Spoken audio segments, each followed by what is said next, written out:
রমাদান রমজানের শেষ দশকের বেজর রাতগুলোতে তোমরা শবে কদর হতে পারে সে আশা বেশি বেশি করে ইবাদত বন্দেগী করো। লাইলাতুল কদর ইবাদতকে আল্লাহ বলেছেন লাইলাতুল কদরে খায়রুম মিন আলফি শাহর, 1000 মাস 1000 মাস ইবাদত করলে যে সওয়াব পাওয়া যাবে লাইলাতুল কদরের এক রাতের ইবাদতের সওয়াব তার চাইতে বেশি হবে। সেই রাত কোনটা আল্লাহ নির্দিষ্ট করেন নাই, এজন্য শেষ দশকের প্রত্যেকটা রাতে ইবাদত করার চেষ্টা করা, স্পেশালি বেজর রাতগুলোতে। 26 নম্বর আমল হলো লাইলাতুল কদরের আশায় বিশেষ দোয়া পড়া। সেটা কি? আল্লাহুম্মা ইন্নাকা আফুউন তুহিব্বুল আফওয়া ফাআফু আন্নী, আল্লাহ আপনি ক্ষমাশীল, আপনি ক্ষমাকে ভালোবাসেন, অতএব আমাদেরকে ক্ষমা করে দিন। এটা রমজানের শেষ দশকের প্রত্যেক রাতেই পড়বেন। যে রাতটা একটু শান্ত শিষ্ট, একটু শীতল, একটু বৃষ্টিভাব, একটু লাইলাতুল কদরের আবহাওয়া বোঝা যায়, সেই রাতকে লাইলাতুল কদর আশা করে প্রত্যাশা করে বেশি বেশি দোয়া পড়বেন, আল্লাহুম্মা ইন্নাকা আফুউন তুহিব্বুল আফওয়া ফাআফু আন্নী। তাহলে 26 নম্বর আমল হলো লাইলাতুল কদরের দোয়া পড়া। আর 27 নম্বর সর্বশেষ আমল হলো ফিতরা আদায় করা। অর্থাৎ রমজান মাসের রোজাতে যদি ভুল ত্রুটি হয়, এটা রিফাইন্ডের কাজ হয়ে যায়, রিফ্রেশমেন্টের কাজ হয়ে যায় ফিতরার মাধ্যমে।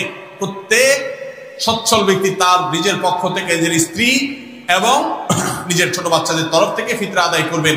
প্রাপ্তবয়স্ক সন্তান থাকলে তারা তাদেরটা আদায় করবে, আর না হলে বাবা তাদেরটা আদায় করতে পারে। ফিতরা স্বরূপ গরিবদের বাসায় একদিনের খাবার এটা পৌঁছে দিতে হবে। এটা হলো ফিতরা। ঈদের নামাজের আগ পর্যন্ত এটা আদায় করার নির্দেশ নবী সাল্লাল্লাহু আলাইহি ওয়াসাল্লাম দিয়েছেন। তাহলে 27 নম্বর আমল হলো ফিতরা আদায়। এটার মাধ্যমে রমজানের আমল শেষ হয়ে যাবে।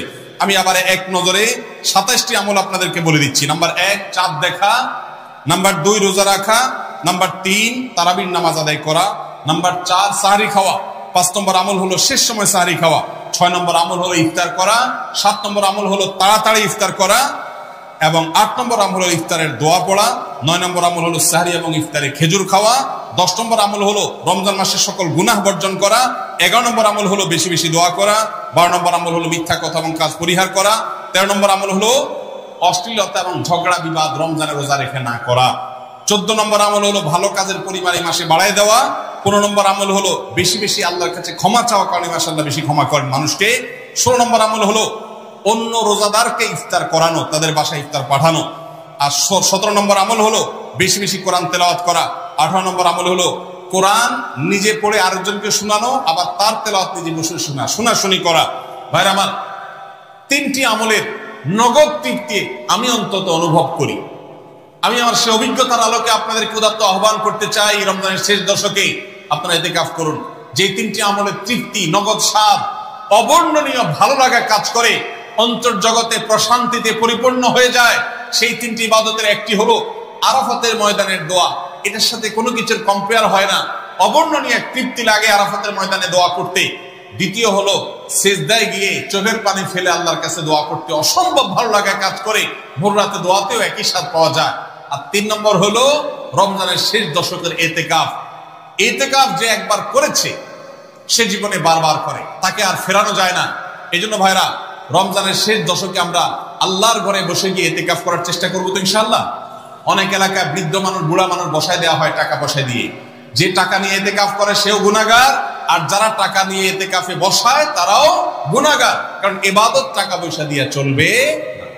রমজানের শেষ দশক মসজিদে ইতিকাফ করবো তো ইনশাআল্লাহ। আল্লাহ আমাদেরকে তৌফিক দান করুন। যুবক ভাইরা, একটাবার বসে দেখেন, অসম্ভব ভালো লাগা কাজ করে। মনে হয় যে আল্লাহর মেহমান আমি, এই ফিলটা হয়, কারণ আল্লাহর ঘরে এসে বসে আছেন আপনি কারোর কাছে কোনো কিছু চেয়েছেন, চাইতে চাইতে একটা পর্যায়ে তার পাও জড়িয়ে বসে গেলেন, একদম বসে গেলেন, তার ঘরের সামনে বসে পড়লেন। ইতিকাফটা অনেকটা এরকম। রমজানের প্রথম 20 দিন আল্লাহর কাছে হাত দিয়ে দোয়া করলাম, আর শেষ 10 দিন একজন মসজিদে গাঁটটি মুস্কা নিয়ে পড়ে গেলাম। ব্যাপারটা হলো কারো পায়ে ধরে পড়ে যাওয়ার মতো।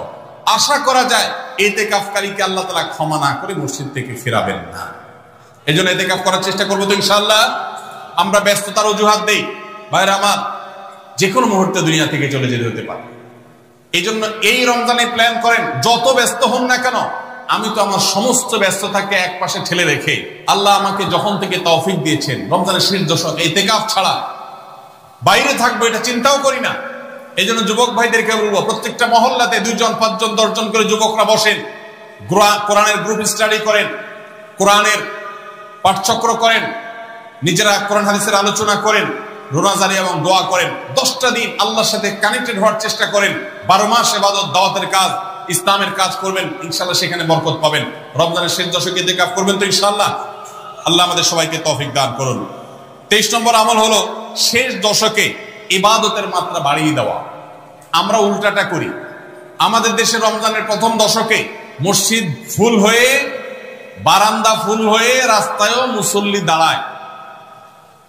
আর 10 রমজান চলে গেলে 20 রমজান পর্যন্ত বাহিরের মুসল্লি কমতে কমতে বারান্দার মুসল্লি কমে ভিতরে চলে আসে। আর শেষ 10 দিনে আসলে, ঈদের দিনগুলো যখন কাছে আসে, তখন 5 ওয়াক্ত নামাজের ওই নিয়মিত মুসল্লি ছাড়া বাকিগুলো সব উধাও হয়ে যায়। নবী সাল্লাল্লাহু আলাইহি সাল্লাম কি করতেন? তার উল্টাটা। আমাদের আয়েশা বলেছেন, কানা ইয়াজিতাহিদু ফীহি মা লা ইয়াজিতাহিদু ফী গায়রি। আমাদের নবীজি সাল্লাল্লাহু আলাইহি সাল্লাম রমজানের শেষ দশকে ইবাদতের জন্য যত কষ্ট করতেন, যত সাধনা করতেন, অন্য কোন সময় ইবাদতের জন্য এত সাধনা করতেন না। অথচ আমরা দেখা যায় শেষ দশক অবহেলাকাটাই। এইজন্য ভাইরা, শেষ দশকে ইবাদতের পরিমাণ আরো বাড়িয়ে দিতে হবে, আমলের পরিমাণ বাড়িয়ে দিতে হবে। এটাই আল্লাহ তাআলার নির্দেশনা, সেটাই রমজানের শেষ দশকের আমল। 24 নম্বর আমল হলো শেষ দশকে পরিবারকে ঘুম থেকে ডেকে তোলা। এটা আলাদা সুন্নাহ। নবী সাল্লাল্লাহু আলাইহি সাল্লাম রমজানের শেষ দশক হলে কানা ইযা দাখালাল আশর আহইয়া লাইলা ওয়া আইকাযা আহলা। তিনি পরিবারকে ঘুম থেকে ডেকে তুলতেন এবং স্ত্রী সঙ্গ ত্যাগ করতেন। শেষ দশক কোমর বেঁধে ইবাদত করতেন। এটা 24 নম্বর আমল। তাহলে শেষ দশক পরিবারকে ঘুম থেকে ডেকে তোলা। নবীজি অন্য কোনো সময় ঘুম থেকে ইবাদতের জন্য ডাকতেন না, নফল নামাজ যার ইচ্ছা সে পড়বে, যার ইচ্ছা পড়বে না। কিন্তু শেষ দশক এত বড় অফার, এত বড় সুযোগ, কারণ লাইলাতুল কদর শেষ দশকে আছে। এই জন্য এই দশকে ইবাদতের জন্য পরিবারকে তিনি ডেকে তুলতেন। তারা শুয়ে থাকুক, তিনি এটা সহ্য করতেন না। এই জন্য 24 নম্বর আমল হলো রমজানের শেষ দশকে পরিবারকে ঘুম থেকে ডেকে তোলা এবং স্ত্রী সঙ্গ ত্যাগ করা শেষ দশকের জন্য। 25 নম্বর আমল হলো লাইলাতুল কদর অনুসন্ধান করা। রমজানের শেষ দশকের প্রত্যেকটা রাতে কিন্তু শবে কদর হতে পারে। বিশেষ করে বেজোড় রাতে 21, 23, 25, 27, 29 এই রাতগুলোতে লাইলাতুল কদর হওয়ার সম্ভাবনা অনেক জোরালো। সৌদি আরবের মানুষ তাদের বেজোড় রাতে তালাশ করবে, আমরা আমাদের বেজোড় রাতে তালাশ করব ইনশাআল্লাহ। নবীজি সাল্লাল্লাহু আলাইহি সাল্লাম বলেছেন যে তাহাররাউ লাইলাতুল কদর ফিল বিতি মিনাল আশরিল আওয়াখির রমাদান। রমজানের শেষ দশকের বেজোড় রাতগুলোতে তোমরা শবে কদর হতে পারে সে আশা বেশি বেশি করে ইবাদত বন্দেগী করো। লাইলাতুল কদর ইবাদতকে আল্লাহ বলেছেন লাইলাতুল কদরে খায়রুম মিন আলফি শাহর।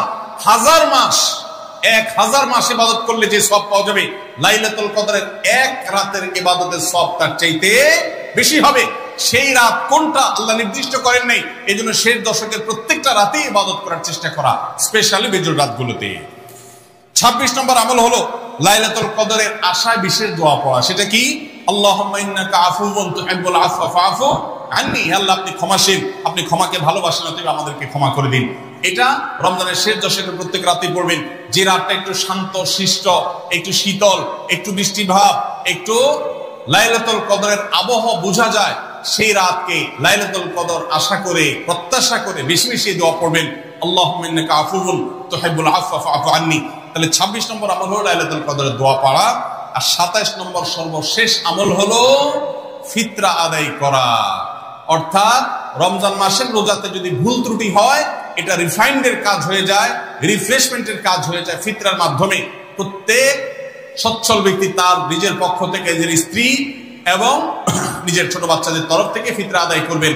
প্রাপ্তবয়স্ক সন্তান থাকলে তারা তাদেরটা আদায় করবে, আর না হলে বাবা তাদেরটা আদায় করতে পারে।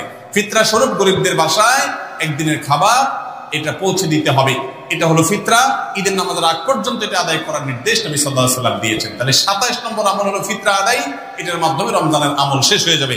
আমি আবার এক নজরে 27টি আমল আপনাদেরকে বলে দিচ্ছি। নাম্বার 1 চাঁদ দেখা, নাম্বার 2 রোজা রাখা, নাম্বার 3 তারাবির নামাজ আদায় করা, নাম্বার 4 সাহরি খাওয়া, 5 নম্বর আমল হলো শেষ সময় সাহরি খাওয়া, 6 নম্বর আমল হলো ইফতার করা, 7 নম্বর আমল হলো তাড়াতাড়ি ইফতার করা এবং 8 নম্বর আমল হলো ইফতারের দোয়া পড়া, 9 নম্বর আমল হলো সাহরি এবং ইফতারে খেজুর খাওয়া, 10 নম্বর আমল হলো রমজান মাসের সকল গুনাহ বর্জন করা, 11 নম্বর আমল হলো বেশি বেশি দোয়া করা, 12 নম্বর আমল হলো মিথ্যা কথা এবং কাজ পরিহার করা, 13 নম্বর আমল হলো অশ্লীলতা এবং ঝগড়া বিবাদ রমজানের রোজা রেখে না করা, 14 নম্বর আমল হলো ভালো কাজের পরিমাণ এই মাসে বাড়ায় দেওয়া, 15 নম্বর আমল হলো বেশি বেশি আল্লাহর কাছে ক্ষমা চাওয়া, কারণ এই মাসে আল্লাহ বেশি ক্ষমা করেন মানুষকে, 16 নম্বর আমল হলো অন্য রোজাদারকে ইফতার করানো, তাদের বাসায় ইফতার পাঠানো, আর 17 নম্বর আমল হলো বেশি বেশি কোরআন তেলাওয়াত করা, 18 নম্বর আমল হলো কোরআন নিজে পড়ে আরেকজনকে শোনানো, আবার তার তেলাওয়াত নিজে বসে শোনা। 19 নম্বর আমল হলো দান সাদেকা করা। 20 নম্বর আমল হলো তাহাজ্জুদ এবং বিশেষ করে ভোর রাতে সারি খেতে উঠে দোয়া করা। আর 21 নম্বর আমল হলো উমরা করার সামর্থ্য থাকলে। 22 নম্বর আমল হলো ইতিকাফ করা শেষ দশকে। 23 নম্বর আমল হলো শেষ দশকের বেজোড় রাতে, শেষ দশকের প্রত্যেকটা রাতে ইবাদতের পরিমাণ বাড়িয়ে দেওয়া এবং বিশেষভাবে রাত্রি জাগরণ করা শেষ দশক। আর 24 নম্বর আমল হলো শেষ দশকে নিজের পরিবারকে ঘুম থেকে ডেকে তোলা, স্ত্রী সঙ্গ ত্যাগ করা। 25 নম্বর আমল হলো লাইলাতুল কদর অনুসন্ধান করা। 26 নম্বর আমল হলো লাইলাতুল কদর বিশেষ দোয়া পাঠ করা। আর 27 নম্বর আমল হলো ফিতরা।